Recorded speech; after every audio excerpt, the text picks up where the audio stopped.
All right, Hide and Q. This is one of the few episodes that you would be hard pressed to find any particularly interesting secondary items to pull from the episode.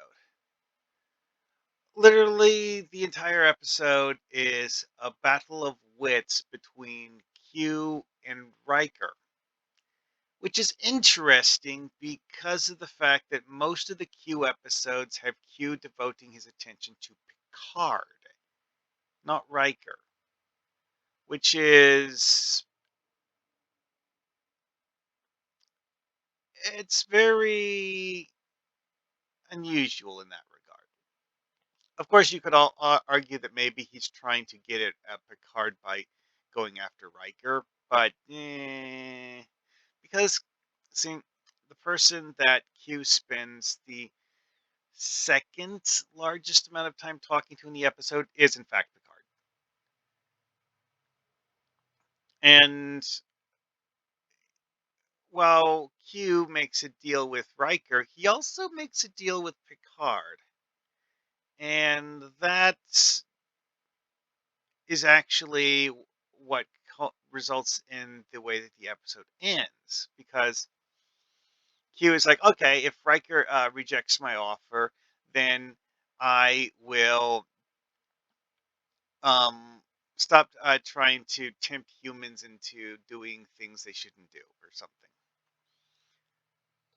Anyways, though, the episode begins with the iconic Q grid wall. What is it? No one knows. No, seriously, in universe, no one ever says what this actually is. It's just something that on the Enterprise's sensors registers as a solid object and is apparently physically there because the Q can just will things into existence. And it's Q's way of showing off just how powerful he is in order to get the attention of the crew, the Enterprise. Except the Enterprise is seemingly the only people he ever does this to. Hmm, interesting. Whatever. Q's deal with Riker is actually rather simple. Except that Q doesn't actually explain the terms of the wager at the beginning, and that's the part of this where the episode kind of falls apart a bit.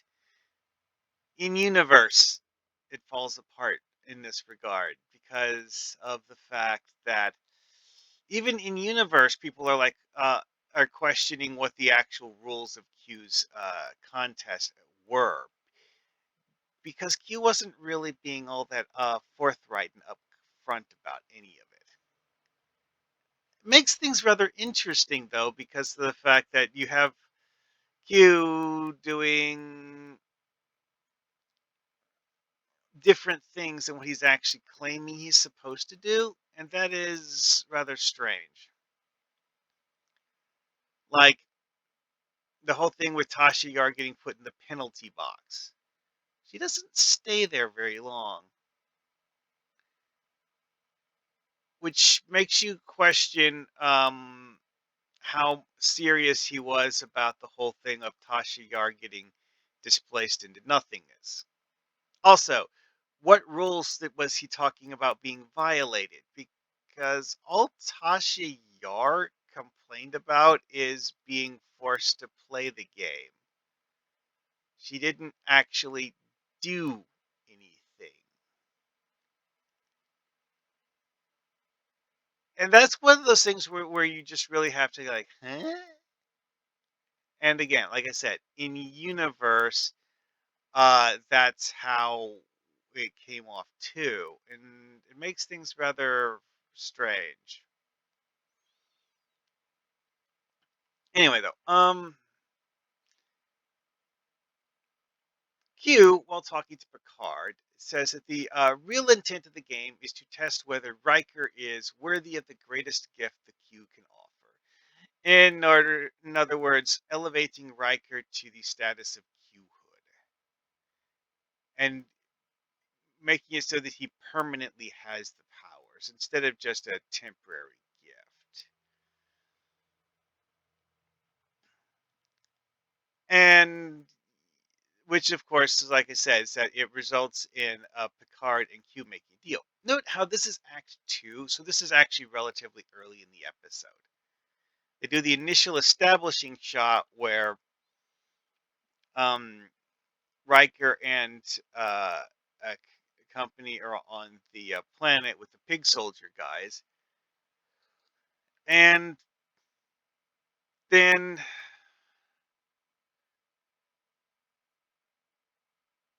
well, I thought they would have a link to the pig soldier guys here somewhere.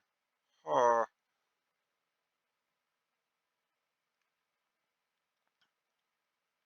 yeah, that's one of the things that's interesting, though, is that the whole combat with the pig soldier guys is functionally extremely one-sided because the fact that the crew of the Enterprise are mostly unarmed when trying to fight them off.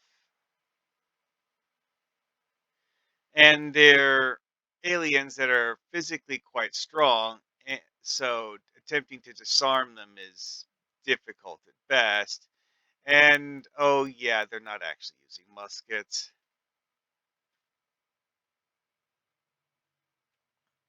That makes it very interesting the way that works out because this is something that comes up later in Q things is that the Q will often make things that look like one thing but actually do something completely different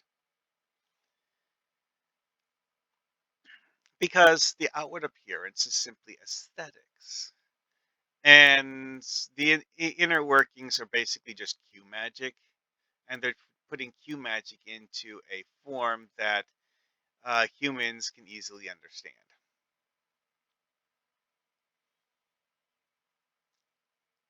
And this is the episode that also seeds the genesis of the idea that the Q might actually be humans from the far future.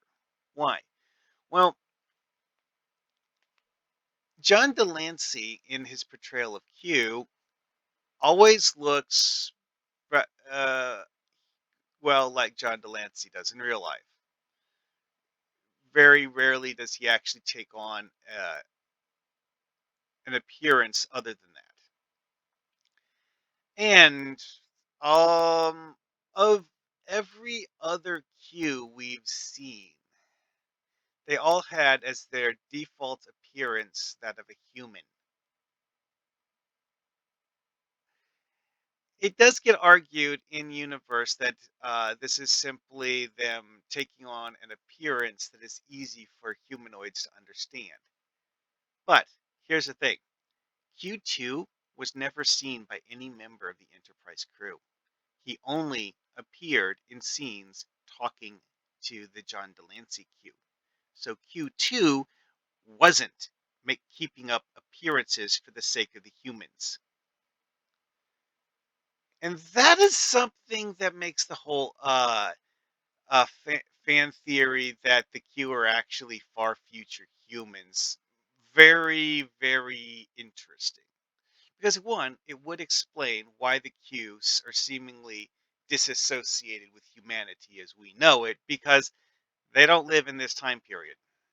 It also explains why they don't want Q to meddle with humans, is because they don't want Q to ruin the past. Because if the human race doesn't evolve into the Q, then oh wait, yeah, you just erased your own kind.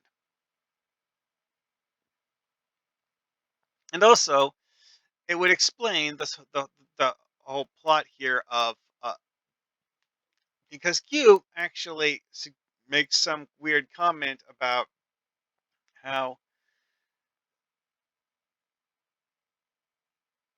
the Q see humans as something more than the other races in the universe, and that is interesting to Picard.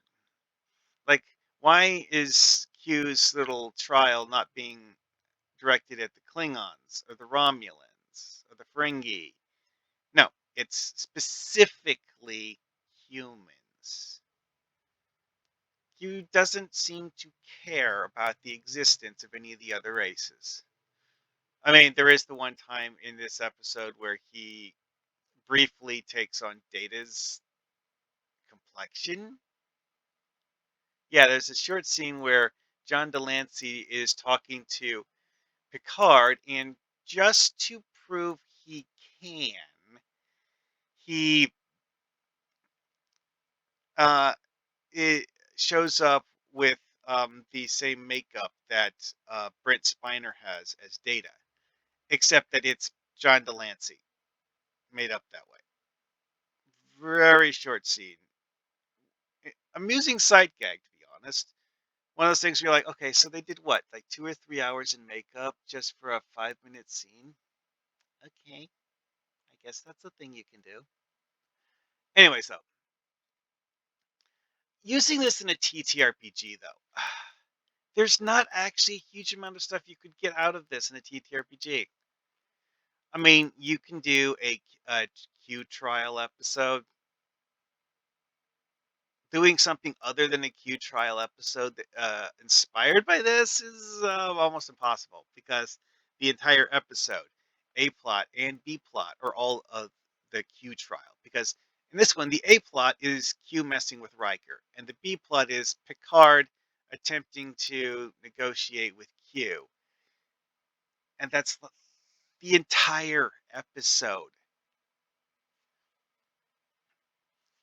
In that, yeah, there's not a huge amount you can mine out of this. Like the pig soldiers. The pig soldiers are something you might be able to try doing something with, except that we have no information about them. They're seemingly a non humanoid race that are vaguely human shaped. Unfortunately, their appearance is literally the only thing we know about them from this episode. So, actually trying to use them would be quite challenging. Is this my favorite part of this episode? I'm going to say no, but it's not something that I personally hate. Anyway, though, so what else was there? Also, the episode where they have the most costumes for Q that are like actual proper costumes, because he wears a the admiral outfit here. Now, this is an interesting one because we never see an actual Starfleet admiral, at least to my knowledge, that actually wears this outfit, which is interesting. That's not even the first episode he shows up with. Oh yeah, this is also the one where he has the Aldebaran serpent uh, guys. Again, we only ever see Q in this, so we don't actually know exactly what a real one even looks like. Oh, apparently we actually saw one pop up later in Lower Decks. Anyway, though, he takes on a French marshal, guys. As I mentioned earlier, at one point he doesn't do a full costume change. He just changes his complexion to match Data's. This is the French marshal costume, but sitting at Picard's desk. That I found to be particularly hilarious because Picard's like, this is mine, right? And Q's like, I don't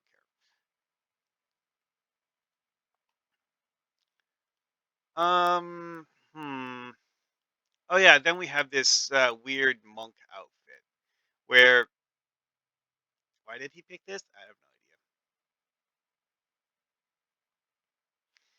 This whole thing with like well whether Q has an identity of his own is one of those things that's interesting because of the fact that, as I mentioned earlier, at some point in certain episodes it's claimed that the Q cannot simply appear in front of humans as they truly are because human minds cannot comprehend comprehend what the Q are, and thus a human just wouldn't get it if, or so the story went, anyways. Which makes me go with the idea that Q is simply taking on appearances because of the fact that you know, he has to appear as something, and that he's using these appearances as a way to give humans a frame of reference when interacting with him. Is this actually how it really works? I don't know about that part. Other things that's interesting is that in the ending of the episode, we have the part where Riker is going through his final test to find out whether he will truly succumb to Q's temptation, or whether he will choose to uh, forsake the gift that um, Q gave him, which is the real test, to tempt Riker with the powers of a Q. Well, Riker realizes that he's actually terrible at trying to find things that people genuinely want to be given using the powers of the Q, and then decides it's not for him. And that's one of those things where you have to like scratch your head. You're like, wait a second, why? The logic doesn't really make a whole lot of sense. Because like Riker's like, oh well, I guess having these powers doesn't really help anything. Hmm. Pity. Anyway, another thing that's interesting about here is that he uses his powers and snaps into existence this woman. Yeah, an illusory Klingon. Well, here's the thing. This is an outfit we don't see in any other episode, which seemingly is made out of parts from outfits from other episodes. Because this is like the metal Klingon spine armor you see in several episodes of TNG, but on her arms instead of her back. She might have one on her back too. And then there's this weird mesh stuff that covers most of her body, which is like, when you actually stop and think about it, she's actually not wearing very much. Which, given the context of this scene, makes sense because Riker's like, oh, well, you Klingons like to be, rough in bed, and thus you need someone who is like you to mate with properly. Yeah, that's not how that actually works. And so she rolls around on the bridge with Worf for a little while as foreplay, supposedly, and Worf's like, nah, I'm not into that. And she disappears at the end of the episode. That's one of those things where you're like, okay, so from an in-universe perspective, is she actually real? Because like when she disappears, why did she disappear? Was it because of the fact that Riker lost the Q powers, or was it because of the fact that John Delancey's Q actually snapped her out of existence? Or did someone else in the Q continuum do it? The episode doesn't tell us. We just see her disappear. And that's a very interesting question here, is that how much of the stuff that the Q do is actually real, and how much of it is just illusions? And what even is the difference when dealing with beings like that? That is something that you could play with when you're doing a Q episode. Because we do know from certain episodes that some of the things that the Q do are very real. But a lot of the things that the Q do are magic reset button away. It's like, oh, well, I was messing with you, but I'm done now. Time for things to go back to normal. Blink. Like the fact that she just disappears completely. Oh, and then there's that whole ending thing where because Q lost his wager with Picard, the continuum is apparently dragging him back to the continuum. And that is an interesting plot point because from the perspective of the viewers, we don't know if this is a trick on Q's part. Is this really Q being hauled off against his will, or is this simply him making Picard and company think he was? We don't know, which is something I find personally to be rather interesting. But and also the whole it's like promises to stay out of humanity's way forever. Yeah, that's not what actually happened. Now, he doesn't do this particular scheme ever again, but he does do things later, things that are arguably worse. Like one of the biggest questions that has ever come up in the Star Trek fandom is was the anti time anomaly actually real, or was it just Q messing with Picard? Because of the fact that the only person at the end of the episode who had any idea that the anti time anomaly may have even possibly existed was Picard. At the end of the episode, no one else even remembered it. And the entire episode was framed as Q messing with Picard. Why? Hmm. At any rate, I think that's about enough of this. This is actually an interesting salient point. Data asked the captain how the Q can handle space and time so effortlessly while they fail horribly at interacting with humans. And that's one of those things that's interesting is because there's the whole idea that the Q don't really understand how humans think. But from an in-universe perspective, other races other than humans are seemingly equally obscured, but Q don't seem to have the same issues with other races? Or is it just that the Q don't care about the other races? They don't try to interact with them, so we don't see them fail at interacting with them in the same way they fail at interacting with humans. Ah, that's an interesting philosophical question. Well, I think that's enough of that. See you next time.